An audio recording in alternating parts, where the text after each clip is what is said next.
Hi everyone, my name is Cameron. I'm going to present my data analysis of the three transcripts that we were required to read. Okay, so as far as my research question, after I did a deep analysis of the three transcripts, I really compared and contrasted what we were looking at. The obvious was that we were reading transcripts for university student veterans with PTSD. And it was obviously looking at their lived experiences. And so the question that I came up with was, what are the lived experiences of university student veterans with post traumatic stress disorder as they navigate academic life? It ultimately was looking at the traumatic stresses that student veterans endure, whether it's emotionally, socially, and academically, and as they transition into the university life coming from a military lifestyle.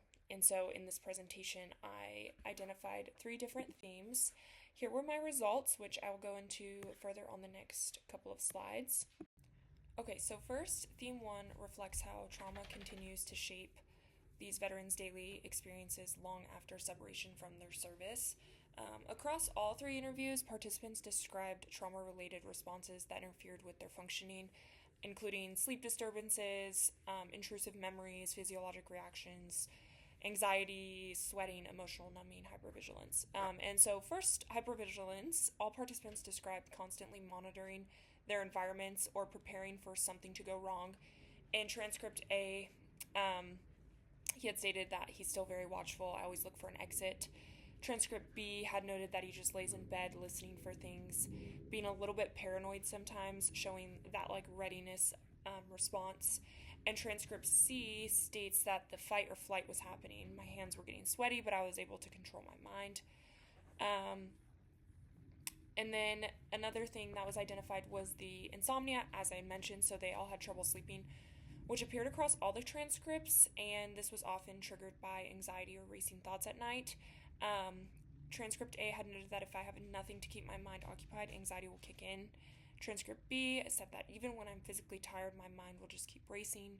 And transcript C had mentioned that I had to get my sleep under control. Insomnia was a big issue. Sleep disruption makes it harder for them to regulate emotions and obviously makes it difficult to focus academically and maintain daily routines. Another thing that was noted across this theme was the intrusive thoughts that were related to their memories within the military. They described their memories surfacing suddenly and interrupting their ability to focus, such as their heart would start racing, or their mind would just be anxiety, anxiety, anxiety. They can't focus on anything. And so these examples really show how trauma intrudes during quiet moments, such as like studying, test taking, which ultimately can impact their academic function. As far as physiological anxiety, they had some physical sensations that they had mentioned. Hands would start to get sweaty. They would get tightness in their chest. Transcript B noted that their heart would start racing, like someone's going to come in and get them. These reactions demonstrate trauma as an embodied experience rather than not just like a psychological. There was detachment and that difficulty of feeling connected that I had identified. Participants described shutting down emotions or losing interest in activities they once enjoyed. In transcript A, they had mentioned the excitement doesn't seem to be there anymore. The interest kind of faded. The emotional like blunting slash numbing, would you say, affects those social connections and their motivation and sense of identity.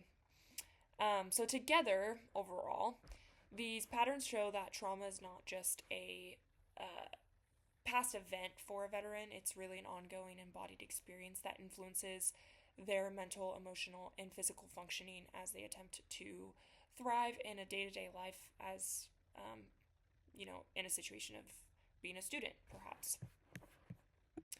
Okay, in theme two, the theme here is the disconnect from civilians and non-veteran students.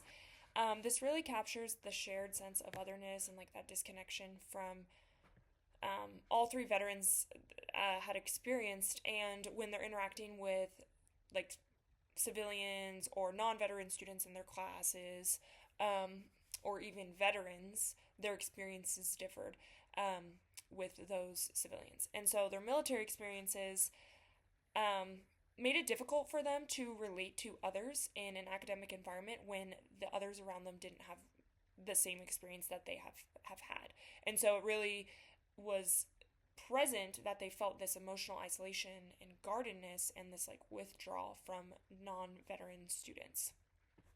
So first, kind of want to dive into the need to suppress their reactions because they felt civilians lack context, is how I had interpreted it. So across the interviews, each veteran talked about having to manage or hide their reactions because civilians just don't have the same experience that they have lived. And so in transcript A, he stated that I have to suppress my feelings to not snap at them, and then talks about being worried about the like angry vet stigma and not snapping due to that stigma, essentially.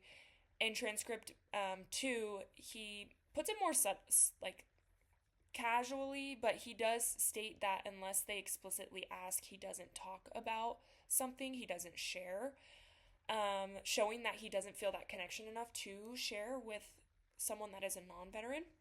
And then in transcript 3, he stated that I try not to share too much. I don't want people to think I'm broken. And so they're constantly monitoring what they say and how they act because they know civilians who don't have military experience won't understand the context behind their reactions. There was some signs of like difficulty trusting and opening up to non-veterans. For example, participant A, so in transcript 1, they had mentioned it creates a bond of trust. If someone is a vet, you'll feel more related to that person than everybody else in the room. And B transcript 2, aka participant B, reinforced this idea when he says trying to find someone to put that trust in again is pretty difficult. And then participant C doesn't necessarily open up entirely because he doesn't want civilian classmates to see him in a negative way. And so there's really this like protective layer that they have in this shield because they don't trust that what they say is not going to be judged or taken a different way. And then the caveat to that is that they have an immediate connection and comfort with veterans, which makes total sense. They feel this ability to relate to them. And one of the most powerful quotes that I had read was from transcript 1, and he says, there's that automatic connection. You feel more related to that person, even if you've never talked to them. Participant B, so transcript 2, says that you need someone you can lean on like you could in the service, and that trust is huge. And then in transcript 3, he explained that talking with other veterans was helpful, knowing that you're not alone. And ultimately, they feel this very like safe and grounded understanding when they can relate to one another. Something that, once again, they don't feel with normal civilians, so these students in their environments, for example. There was the emotional distance from family that was identified specifically with their spouses and, not wanting to put pressure on their spouse because they don't have that experience or, history of being in a military setting. And so ultimately, I think that these patterns illustrate the disconnect that I mentioned for this theme number 2, and really the difference from civilian peers versus those who have military experiences. And it really creates this barrier to belonging in a day-to-day environment and contributes significantly to their challenge in adapting as a student. Okay, and so for my last theme, I found that they felt a sense of structure and purpose by going back to school or attending school in this university setting, and that education provides structure in this day-to-day life. So in transcript 1, he connects this very directly to education, saying it puts you back on track, like this is where I want to go, implying that he has this sense of structure. And then in transcript 2 and 3, they had mentioned that I want to do something that's meaningful, something that's going to matter in relation to their interest of education. In transcript 3, they said I just needed to get myself back on track. So they feel this sense of structure and motivation to have this routine and their basically taking their next chapter in life. And then veterans, another thing I noted was that veterans find purpose and motivation through academic progress. So they all talked about, in different ways, about wanting their lives to have meaning again. So participant A repeats that a sense of direction, saying, this is where I want to go.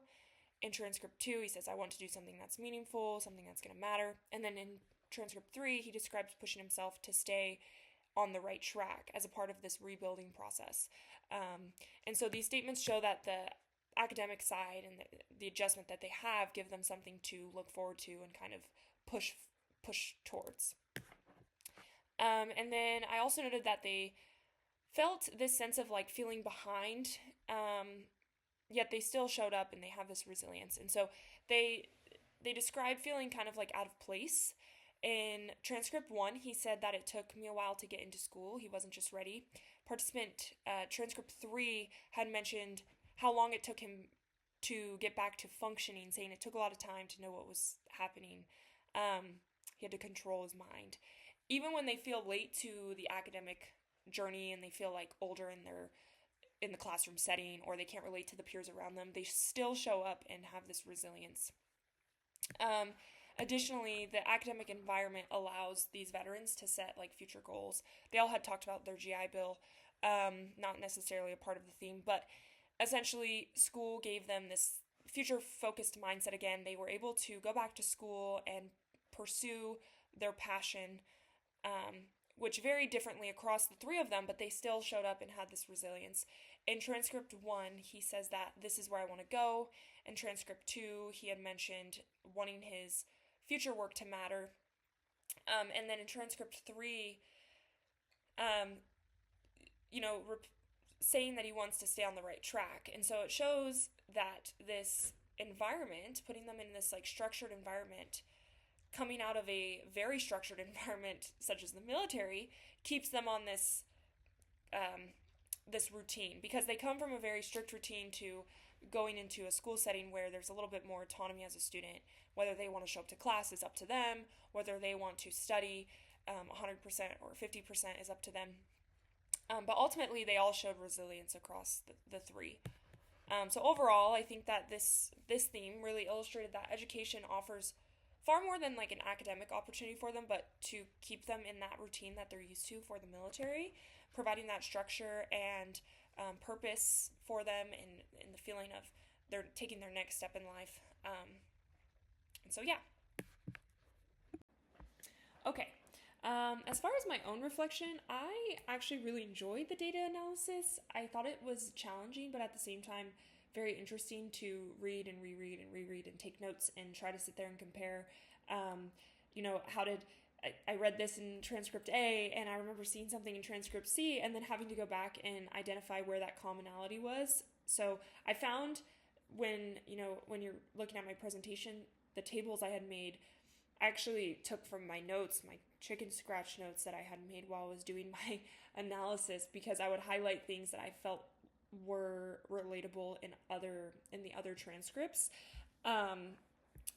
I kind of enjoyed that process too, of like the organization of the analysis and finding where common themes were shared. Obviously the patterns don't just emerge randomly and pop up in your head. It did take a lot of critical thinking, looking at all of the transcripts back and forth. Even coding wasn't very straightforward. I had to, refine what I thought was a theme and then revisit, one transcript, and then my theme I felt like needed to be changed. Another challenge I felt was condensing very heavy experiences and like these complex stories into themes, and making sure that I wasn't stripping away from the depth of what the participants had shared. So it just felt important to represent them respectfully while still forming those conceptual themes. At times, there was obviously like emotional intensity of the narratives that I felt were, I don't want to say difficult to sit with, but it's hard to not have empathy while you're reading something like this, where there is a lot of personal experience and deep conversations going on. Overall, though, I really did enjoy the engagement of it and how much deep engagement it took, but also I liked reading. I like reading real people's stories, so I found that to be interesting to understand, their perspective, and then look at it across three different people and how people have such various different experiences, even though they're experiencing something very similar. So yes, overall, I hope you enjoyed my presentation. Thank you for listening.